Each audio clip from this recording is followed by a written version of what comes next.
இன்றைக்கி காசி அல்வா பண்ண போகிறோம். காசி அல்வானா பூசணிக்காயில் செய்கிற அல்வாக்கு பேர் தான் காசி அல்வான்னு சொல்லுவாங்க. இது இந்த விதையெல்லாம் நீக்கிட்டு நல்லா கழுவிட்டு 4 துண்டாக வெட்டி இப்போது துருகி எடுத்துக்க போகிறோம். 1 ஸ்பூன் நெய் போட்டுக்கலாம். இப்போ துருகி வச்சதை பூசணிக்காயை துருவலை அப்படியே போட்டுக்கோங்க. தண்ணி எதுக்கு நான் அப்படியே போட்டுக்கேன்னா அது வேகத்துக்கு யூஸ் ஆகும். ஒரு 5 நிமிஷம் வேக விடுங்க. வெந்த பிறகு கேசரி பவுடர், சர்க்கரை, நெய் திருப்பி தேவையான அளவு போட்டு இறக்கிட வேண்டியது. இப்போ வேகட்டும்.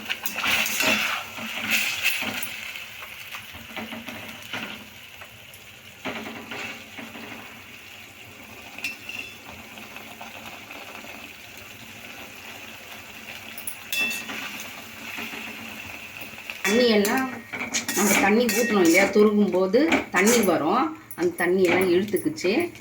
இப்போது கேசரி பவுடர் போட்டு கொஞ்சமாக போட்டேன், அதுவே போதும். ஒரு 2 சிட்டிகை.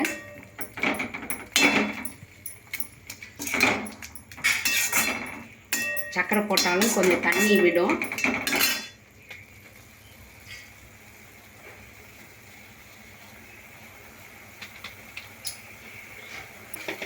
ஒரு குழம்பு கரண்டி அளவுக்கு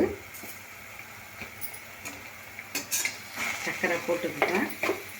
சர்க்கரை ஜாஸ்தி வேணுன்றவங்க போட்டுக்கோங்க, நான் அதிகமாக போடுறேன்.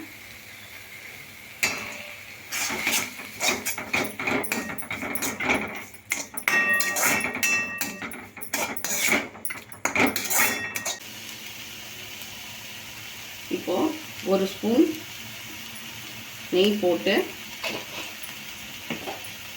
இது வீட்டில் வெள்ளரி விதையோ முந்திரி பருப்பு எதுவாக இருந்தாலும் கொஞ்சம் ரோஸ்ட் பண்ணிவிட்டு போட்டு இறக்கிடுங்க. அவ்வளோதான், ரெடி ஆயிடுச்சு.